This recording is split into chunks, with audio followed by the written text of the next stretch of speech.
ভারতের মুম্বাইয়ে নাটকীয়ভাবে গ্রেফতার হয়েছেন বাবু অয়ন খান, যিনি গুরুমা নামে পরিচিত এক প্রভাবশালী ট্রান্সজেন্ডার নারী। 17 অক্টোবর গোভান্দি এলাকা থেকে মুম্বাই পুলিশ তাকে আটক করে।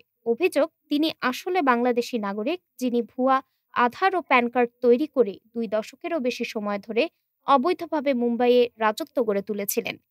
বিবিসি বাংলার প্রতিবেদন অনুযায়ী স্থানীয়রা তাকে গুরুমা বলে সম্মান করলেও পুলিশের চোখে তিনি একজন মাস্টার মাইন্ড।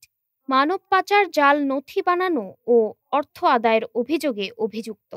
তদন্তে জানা গেছে, মুম্বাইয়ের রফিকনগর ও গোভান্দি এলাকায় তার নামে রয়েছে 20টিরও বেশি সম্পত্তি এবং 200রও বেশি ট্রান্সজেন্ডার অনুসারী। সমাজকর্মী কৃষ্ণা আদেলকারের অভিযোগেই এই অভিযান শুরু হয়।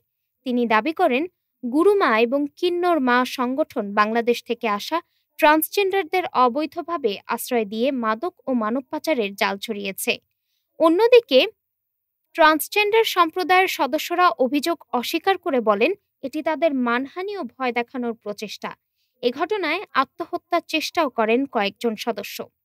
এখন মুম্বাই জুড়ে প্রশ্ন, গুরুমা কি সত্যিই অপরাধের গডমাদার, নাকি নিপীড়িত সম্প্রদায়ের শিকার এক প্রতীক? পুলিশ এখনও তদন্ত চালাচ্ছে, আর শহর জুড়ে চলছে তীব্র আলোচনার ঝড়। ডেস্ক রিপোর্ট, আজ বার্তা।